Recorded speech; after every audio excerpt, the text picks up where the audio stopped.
आज हम class 10th का चैप्टर 2 स्टार्ट करने वाले हैं, जिसका नाम है अम्ल, क्षार एवं लवण।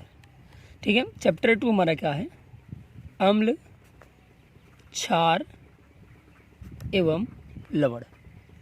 ठीक है, आज हम लोग क्लास 10th का चैप्टर 2 स्टार्ट कर रहे हैं। इसका नाम है एसिड, बेस एंड साल्ट। अम्ल, क्षार एवं लवण आज हम लोग इस पे अध्ययन करने वाले हैं। तो हम लोग सबसे पहले जानें कि अम्ल क्या होता है, क्षार क्या होते हैं और लवण क्या होते हैं। इसके बारे में हम लोग आज समझने वाले हैं। तो देखिए, पदार्थों को सबसे पहले हम लोग उनके स्वाद के आधार पर बांटे थे, वर्गीकृत किए थे। ठीक है, प्रारंभ में खट्टे पदार्थों को अम्ल कहा जाता था। ठीक है, प्रारंभ यानी बहुत पहले क्या उदाहरण है, विचारधारा है कि पहले खट्टे पदार्थों को अम्ल कहा जाता था, क्योंकि उसमें यह माना जाता था कि इसमें अम्ल की उपस्थिति होती है। तो हम लोग बोल सकते हैं कि वे पदार्थ जो स्वाद में खट्टे होते हैं तो वे अम्ल कहलाते हैं। प्राचीन काल में अम्लों की पहचान उनके खट्टेपन के कारण एवं लिटमस पेपर के साथ व्यवहार पर एवं धातुओं की क्रिया के आधार पर वर्गीकृत किया गया था, निर्धारित किया जाता था। तो हम लोग बोल सकते हैं कि अम्ल स्वाद में क्या होते हैं, खट्टे होते हैं, और ये नीले लिटमस को क्या कर देते हैं, लाल रंग में परिवर्तित कर देते हैं। और कुछ सक्रिय धातुएं क्या करती हैं, अम्ल से क्रिया करके हाइड्रोजन गैस मुक्त कर देती हैं। ठीक है, यानी अम्ल क्या होता है, अम्ल स्वाद में खट्टा होता है और वह नीले लिटमस को क्या कर देता है, लाल कर देता है। और कोई सक्रिय धातु उससे क्रिया करे तो वह हाइड्रोजन गैस को मुक्त कर देती हैं। तो इस बेस पर हम लोग बोल सकते हैं अम्ल का डिफिनेशन प्रारंभ यानी ओल्ड कॉन्सेप्ट में, यानी अम्ल का डिफिनेशन अगर हमें देना हो कि एसिड क्या है, तो हम लोग बोल सकते हैं कि अम्ल वे पदार्थ होते हैं जो स्वाद में खट्टे होते हैं। अम्ल वे पदार्थ होते हैं जो स्वाद में खट्टे होते हैं, जो स्वाद में खट्टे होते हैं, तथा ये नीले लिटमस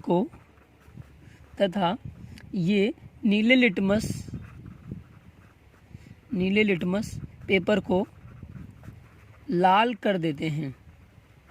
ये नीले लिटमस पेपर को लाल कर देते हैं। ठीक है, और ये सक्रिय धातुओं से क्रिया करके, और ये सक्रिय धातुओं से क्रिया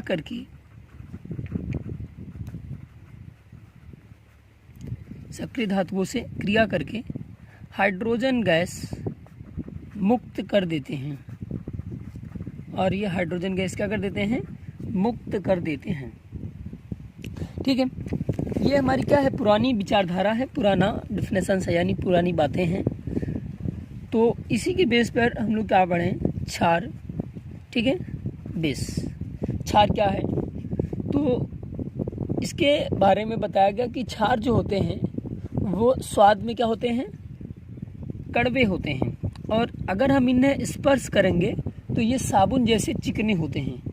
यानी जो क्षार होते हैं वो स्वाद में कड़वे होते हैं और इन्हें छूने पर ये साबुन जैसे चिकने प्रतीत होते हैं। ठीक है, और ये जल में घुलनशील होते हैं, और ये लाल लिटमस को नीला कर देते हैं। जस्ट इसका विपरीत, ये लाल लिटमस को क्या करते हैं, नीला कर देते हैं। ठीक है, तो हम लोग बोल सकते हैं कि क्षार वे पदार्थ होते हैं, क्षार वे पदार्थ होते हैं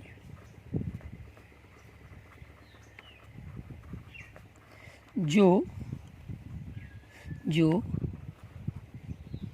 स्वाद में कड़वे होते हैं, जो स्वाद में कड़वे होते हैं, और ये लाल लिटमस को नीला कर देते हैं, और ये लाल लिटमस को नीला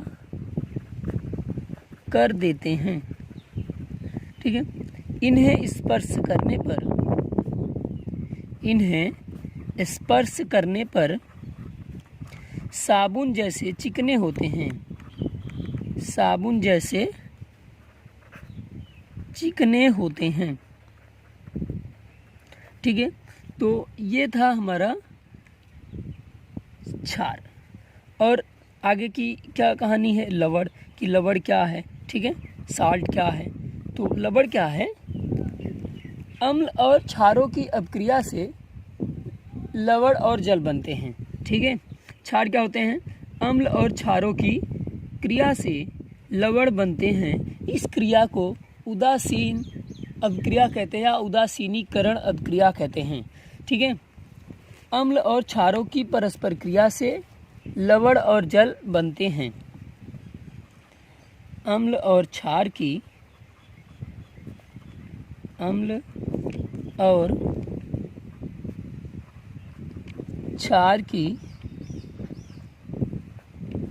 परस्पर क्रिया से लवण और जल बनते हैं। लवण और जल बनते हैं। इनका स्वाद नमकीन होता है। ठीक है, यानी नमक के जैसा होता है। इनका स्वाद नमकीन होता है।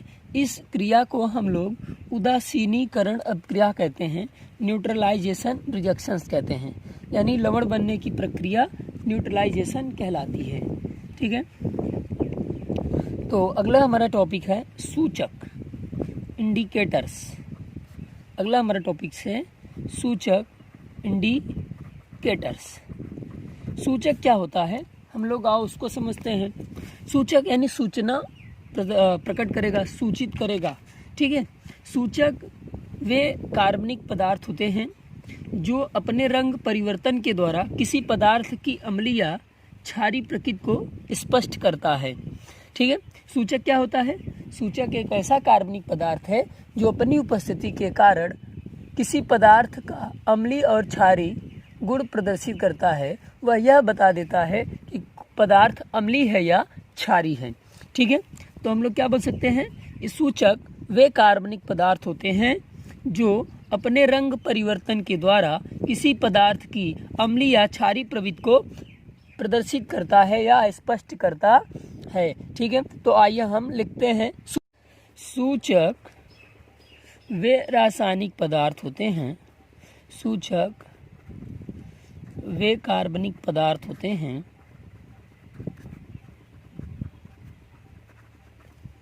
जो अपने रंग परिवर्तन के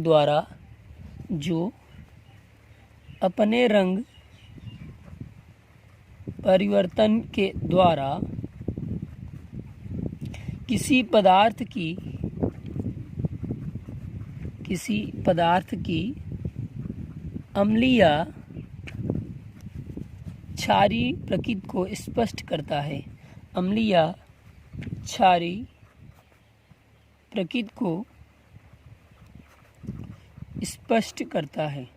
ठीक है, सूचक क्या होते हैं हमारे, ये एक कार्बनिक पदार्थ है जो अपनी उपस्थिति के कारण किसी पदार्थ का अम्लीय व क्षारीय गुण को स्पष्ट करता है। सूचक निम्न प्रकार के होते हैं। सूचक निम्न प्रकार के होते हैं। पहला हमारा है लिटमस। लिटमस क्या है, ठीक है, पहला हमारा है इंडिकेटर्स। क्या, लिटमस।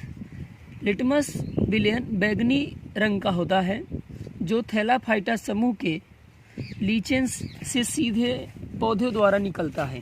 ठीक है, लिटमस एक पेपर होता है जो क्या होता है, थैलाफाइटा समूह के लीचेन पौधे से निकलता है। ये एक लीचेन पौधा होता है जिससे हमारा लिटमस पेपर तैयार होता है।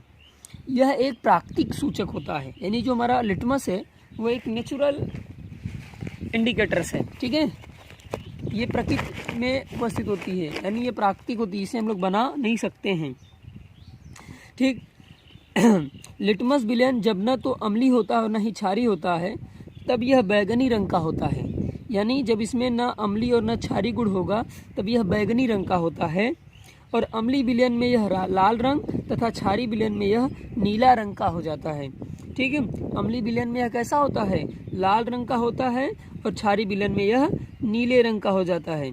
बहुत सारे प्राकृतिक पदार्थ यानी बहुत सारे मैटर्स जो होते हैं, जैसे लाल पत्ता गोभी, हल्दी, हाइड्रेजिया, पेटूनिया, जेरानिया जैसे कई फलों की रंगीन पंखुड़ियाँ किसी विलयन में अम्ल एवं क्षार की उपस्थिति को सूचित करते हैं।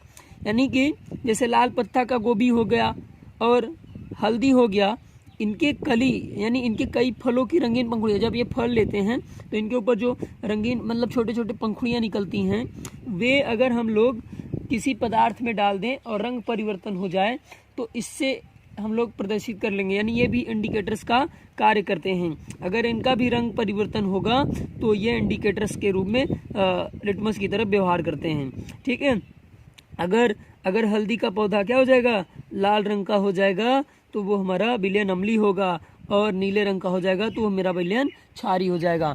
तो ये है हमारा लिटमस। ठीक है, क्या है, लिटमस। तो लिख लीजिए भैया, लिटमस विलयन का रंग, लिटमस विलयन का रंग बैंगनी होता है। ठीक है, यानी ये बैंगनी ऑलरेडी होता है पहले से। इसको हम लोग बोलते हैं सार्वत्रिक इंडिकेटर्स। ठीक है, लिटमस का ये क्या होता है, सार्वत्रिक इंडिकेटर्स होता है कलर। तो लिटमस विलयन का रंग बैंगनी होता है जो थैलाफाइटा समूह के थैलोफाइटा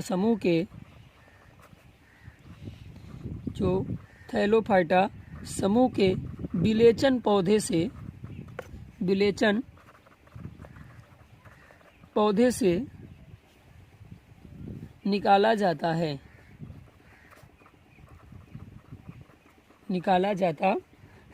यह एक प्राकृतिक सूचक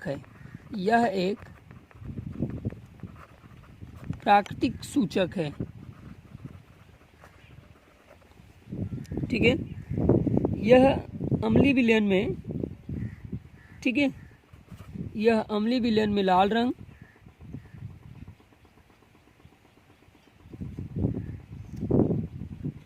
यह अम्लीय विलयन में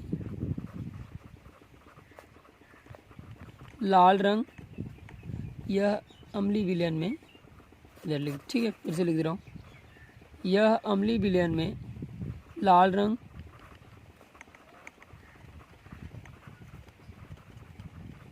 तथा क्षारीय विलयन में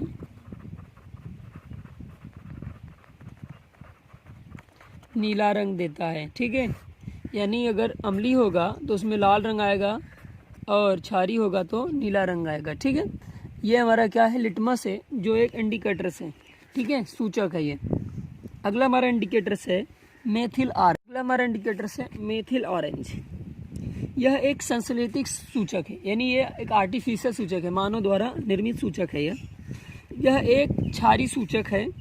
इसका स्वयं का रंग पीला होता है, यानी ये खुद पीला होता है, और इसके क्षारीय विलयन में रंग हल्का पीला तथा अम्लीय विलयन में रंग गहरा लाल हो जाता है। ठीक है, मेथिल ऑरेंज क्या है, एक आर्टिफिशियल इंडिकेटर्स है। ठीक है, यह एक संश्लेषित सूचक है, यानी मानव द्वारा बनाया गया इंडिकेटर्स है। यह एक संश्लेषित सूचक है। इसका स्वयं का रंग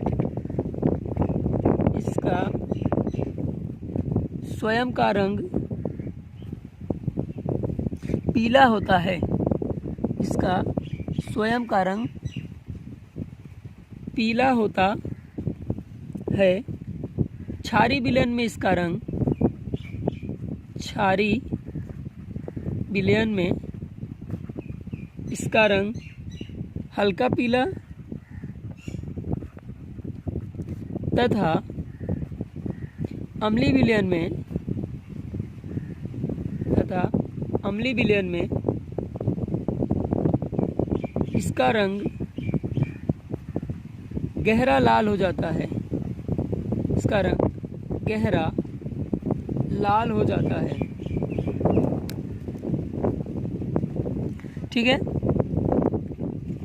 अगला हमारा इंडिकेटर्स है फिनोल्फ्थेलीन। अगला हमारा इंडिकेटर्स क्या है? फिनोल्फ्थेलीन। फिनोल्फ्थेलीन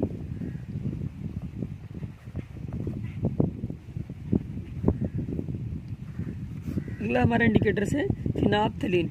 यह भी एक मानव निर्मित सूचक है, यानी ये भी एक आर्टिफिशियल इंडिकेटर्स है, ठीक है। यह अम्लीय सूचक है, ठीक है। ये क्या है? अम्लीय सूचक है। जैसे मेथिल ऑरेंज क्या है? क्षारीय सूचक, वैसे फिनोल्फ्थेलीन एक अम्लीय सूचक है।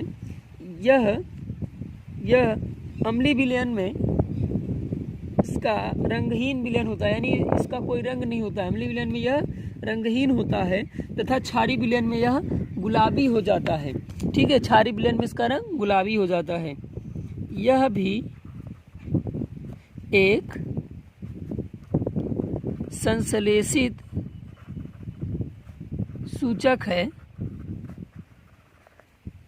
इसके अम्लीय विलयन का रंग रंगहीन होता है। इसके अम्लीय विलयन में रंग इसका अम्लीय विलयन में रंग रंगहीन होता है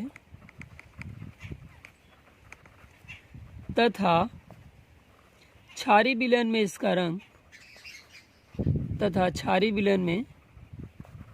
इसका रंग गुलाबी हो जाता है, गुलाबी हो जाता है, ठीक है। इसका अम्लीय विलयन में रंग कैसा हो जाता है? गुलाबी हो जाता है। अगला है हमारा इंडिकेटर्स गंधी सूचक। गंधी सूचक क्या है? आइए हम आपको बताते हैं। अगला टॉपिक है गंधी सूचक, ठीक है। Olfactory indicators. ऑल्फैक्टरी इंडिकेटर्स, ठीक है। Olfactory indicators. गंधी सूचक क्या होता है? कुछ ऐसे पदार्थ होते हैं जिनके गंध से अम्लीय और क्षारों का बोध किया जा सकता है, ठीक है। कुछ पदार्थ ऐसे होते हैं जिनकी गंध अम्लीय या क्षारीय माध्यम में भिन्न होती है, तो इन्हें हम लोग क्या कहते हैं? गंधी सूचक कहते हैं, ठीक है। हम लोग बोल सकते हैं वे पदार्थ जिनका एक विलयन में दूसरा गंध तथा दूसरे विलयन में, यानी अम्ल में दूसरा गंध तथा क्षार में दूसरा गंध होता है, तो ऐसे पदार्थ को हम लोग गंधी सूचक कहते हैं, ठीक है। ऐसे पदार्थ को हम लोग क्या कहते हैं? गंधी सूचक कहते हैं। तो हम लोग लिख सकते हैं कुछ पदार्थ ऐसे होते हैं, कुछ पदार्थ ऐसे होते हैं जिनका अम्लीय विलयन में गंध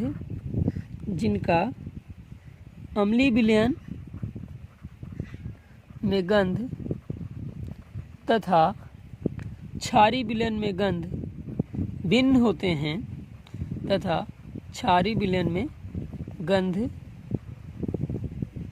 भिन्न होते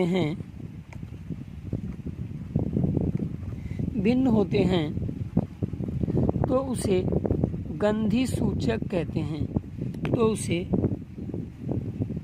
गंधी सूचक कहते हैं, ठीक है। जैसे हमारा पहला इसका एग्जांपल्स क्या है? प्याज, ठीक है। प्याज, ओनियन। प्याज की गंध क्षारीय विलयन में पता नहीं चलता, ठीक है। यानी प्याज का जो गंध होता है वो क्षारीय विलयन में पता नहीं चलता है कि किस तरीके का गंध आ रहा है। प्याज का गंध क्षारीय विलयन में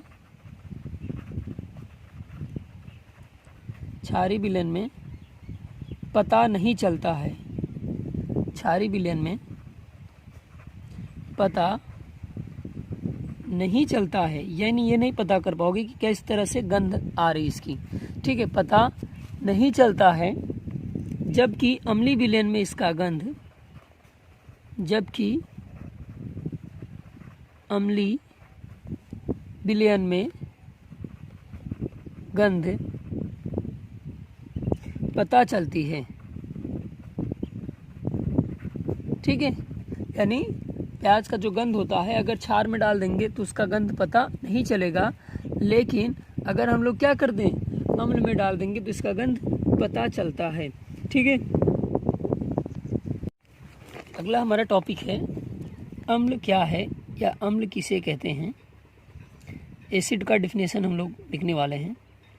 ठीक है, वो जो हमने अभी पढ़ा वो सब पुरानी अवधारणाएं थी, तो यहाँ से हम लोग पढ़ने वाले हैं न्यू कॉन्सेप्ट। धीरे धीरे अगले कॉन्सेप्ट की ओर हम लोग बढ़ेंगे। तो हम बात करते हैं अम्ल के बारे में। तो हमने आगे आपको पढ़ाया कि अम्ल जो होता है वो स्वाद में खट्टा होता है और यह नीले लिटमस पेपर को लाल कर देता है और यह सक्रिय धातुओं से क्रिया करके हाइड्रोजन गैस को मुक्त कर देता है। उपरोक्त बातों का अध्ययन करते हुए सन 1884 में आर्हीनियस ने आयनन सिद्धांत के अनुसार, यानी वियोजन धनायनों और ऋणायनों आयनन सिद्धांत के अनुसार अम्लों को परिभाषित किया।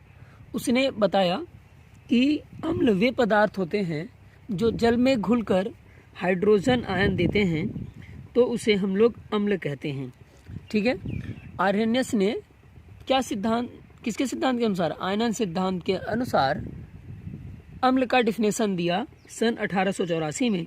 उसने बताया कि अम्ल वे पदार्थ होते हैं जो जल में घुलकर हाइड्रोजन आयन देते हैं। ठीक है, तो हम लोग बोल सकते हैं वे पदार्थ जो जल में घुलकर हाइड्रोजन आयन देता है, तो उसे हम लोग अम्ल कहते हैं। ठीक, तो आइए हम लोग लिखते हैं सन 1884 में आर्हीनियस ने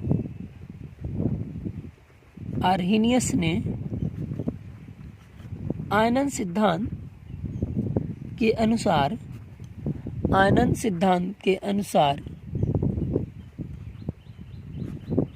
सिद्धांत के अनुसार अम्लों को परिभाषित किया। आयनन सिद्धांत के अनुसार अम्लों को परिभाषित किया। अम्लों को परिभाषित किया, क्या परिभाषित किया? कि वे पदार्थ जो जलीय विलयन में हाइड्रोजन आयन प्रदान करते हैं, तो उसे अम्ल कहते हैं। आर्हीनियस ने क्या बताया कि अम्ल वे पदार्थ होते हैं जो जलीय विलयन में हाइड्रोजन आयन प्रदान करते हैं, तो उसे हम लोग क्या कहते हैं? अम्ल कहते हैं। ठीक है, जैसे उसने बताया कि HCl जो है वो जल में आयनीकृत होकर H+Cl- आयन देगी। ठीक है, और उसने बताया कि HNO3 जल में घुलकर H+NO3- आयन देगी, और HI हाइड्रोजन आयोडाइड जल में घुलकर H+ आयोडाइड आयन देगी। ठीक है, और H2SO4 जल में घुलकर 2H+ और SO4⁻² आयन देगा। ठीक है, तो ये तमाम डिफिनेशंस, ये आपका एग्जाम्पल्स है सभी। ठीक है, इसका एग्जाम्पल्स है, एसिड का एग्जाम्पल्स है, बहुत सारे एग्जाम्पल्स हैं, जैसे फार्मिक एसिड HCOOH जल में घुलकर H+ हाइड्रोजन आयन और फॉर्मेट आयन देता है। ठीक है, ये सब हमारे क्या हैं? अम्ल के एग्जाम्पल्स हैं। और HCN हाइड्रोजन साइनाइड, ठीक है, जल में घुलकर हाइड्रोजन आयन और साइनाइड आयन देता है। ठीक है, तो आर्हीनियस ने क्या बताया अम्ल के बारे में कि अम्ल वे पदार्थ होते हैं जो जल में घुलकर हाइड्रोजन आयन देते हैं। ठीक है, तो HCl मैंने बताया कि ये जो है ये आयनीकृत होता है, तो H+ और Cl- में आयनीकृत होगा। तो इसी को जब हम लोग डुबोएंगे जल में, तो इसका जो हाइड्रोजन आयन होता है वो जल के एक हाइड्रोजन परमाणु के द्वारा जुड़ जाता है और हाइड्रोनियम आयन देता है। इसको हम लोग क्या बोलते हैं? हाइड्रोनियम आयन बोलते हैं। तो एक लोग हम लोग ये भी डिफिनेशन बोल सकते हैं कि वे पदार्थ जो जल में घुलकर हाइड्रोनियम आयन देते हैं तो उसे हम लोग क्या कहते हैं, अम्ल कहते हैं। ये भी डिफिनेशन बोल सकते हैं कि वे पदार्थ जो जल में घुलकर हाइड्रोनियम आयन देते हैं तो उसे हम लोग क्या कहते हैं, अम्ल कहते हैं। ठीक है, आपको शायद पता होगा कि ये डिफिनेशन आप लोग याद कर लिए होंगे। ठीक है, याद कर लेना, लिख नहीं रहे हम लोग। ठीक है, तो हम बोल दे रहे हैं क्या, वे पदार्थ जो जल में घुलकर हाइड्रोनियम आयन देते हैं तो उसे हम लोग क्या कहते हैं, अम्ल कहते हैं।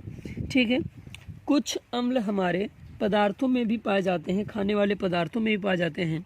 जैसे सिरका में एसिटिक अम्ल पाया जाता है। ठीक है, जो हम लोगों के घर में सिरका बनता है वो सिरका में क्या पाया जाता है, एसिटिक अम्ल पाया जाता है। और नींबू तथा बहुत सारे खट्टे पदार्थों में सिट्रिक अम्ल पाया जाता है। ठीक है, नींबू और बहुत सारे खट्टे पदार्थों में सिट्रिक अम्ल पाया जाता है। ठीक है, और खट्टे दूध और दही में, ठीक है, खट्टा दूध और दही में लैक्टिक एसिड पाई जाती है, लैक्टिक अम्ल पाई जाती है।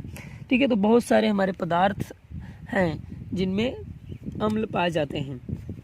और पृथ्वी के खनिज से बनने वाला अम्ल खनिज अम्ल कहलाता है, मिनरल्स एसिड कहलाता है।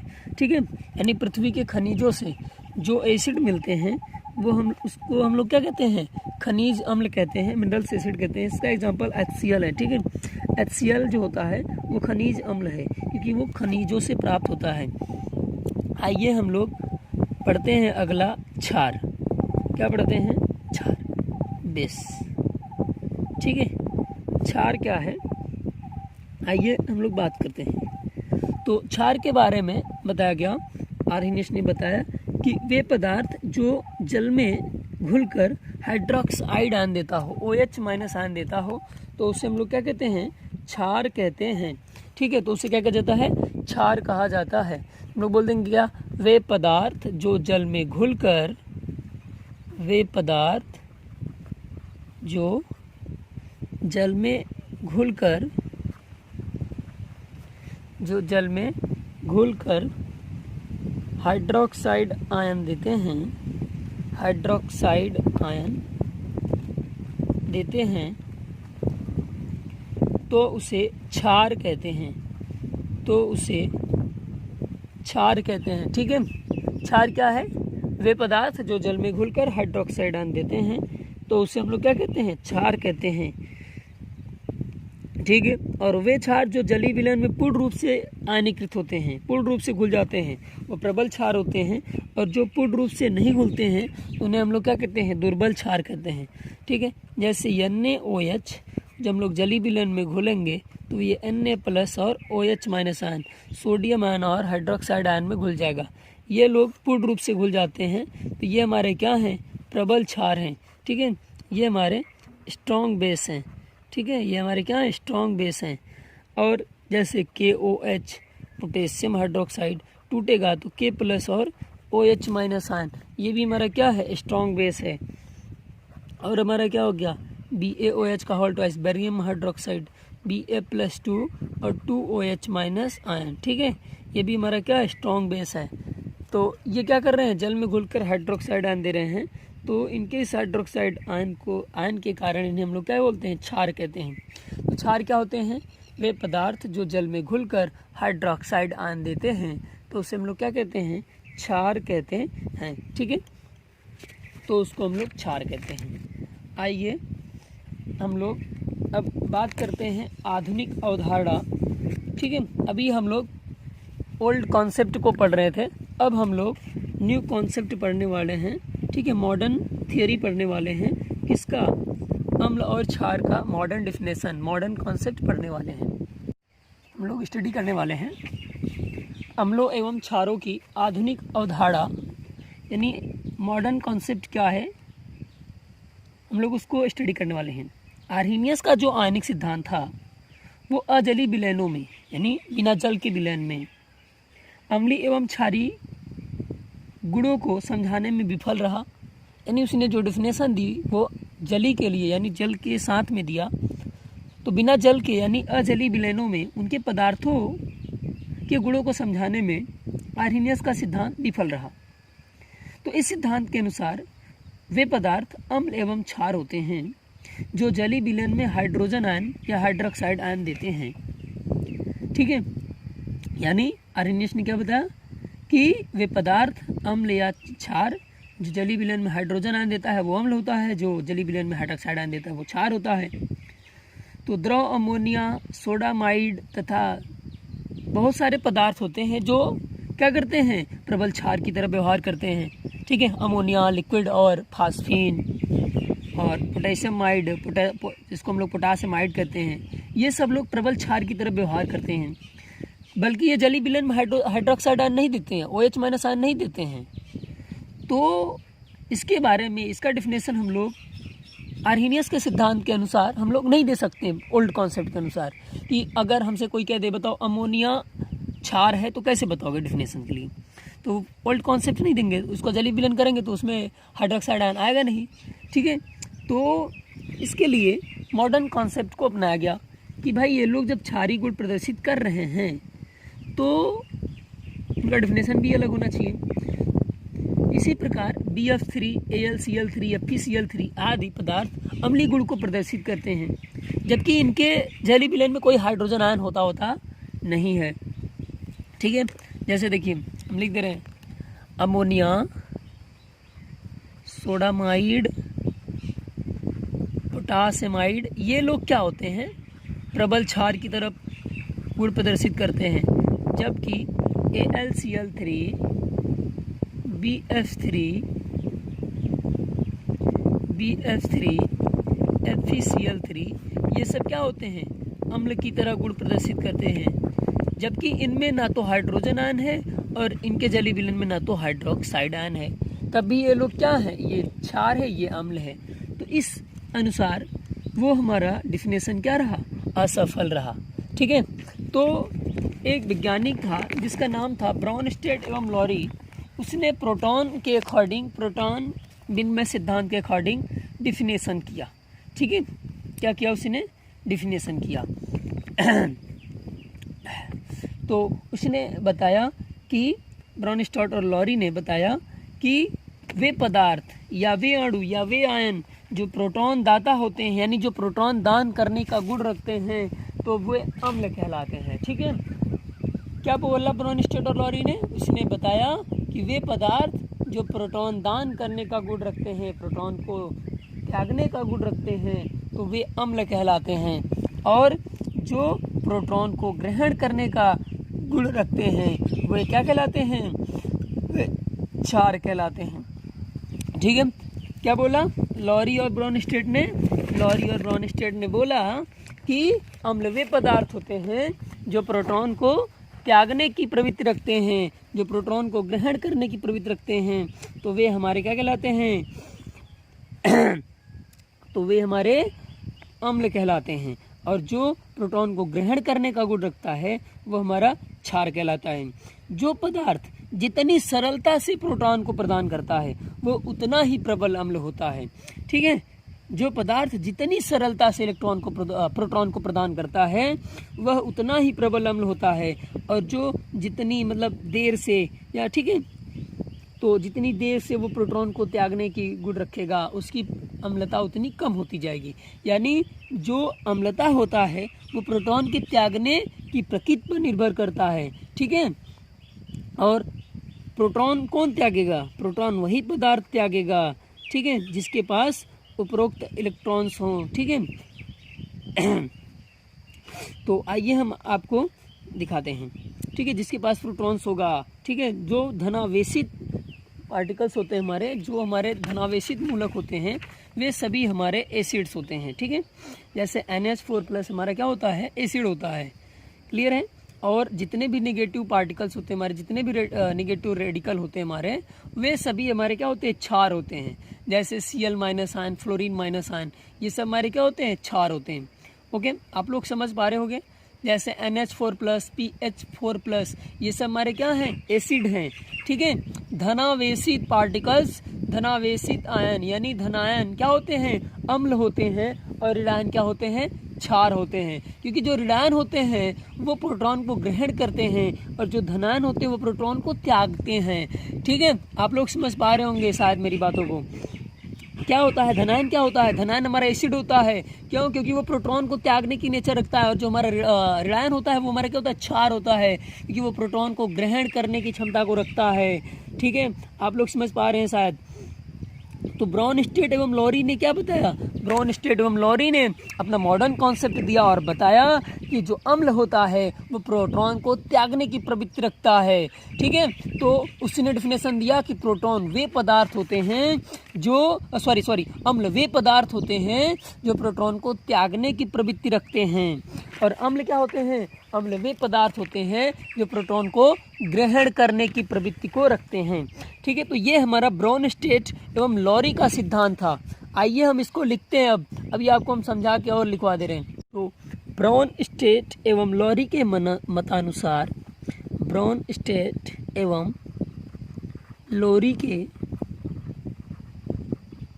मतानुसार अम्ल वे पदार्थ होते हैं,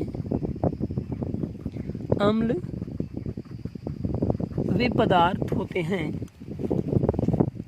जो प्रोटॉन को त्यागने की प्रवृत्ति रखते हैं, जो प्रोटॉन को त्यागने की प्रवृत्ति रखते हैं। ठीक है, अम्ल क्या होता है, जो प्रोटॉन को त्यागने की प्रवृत्ति रखता है।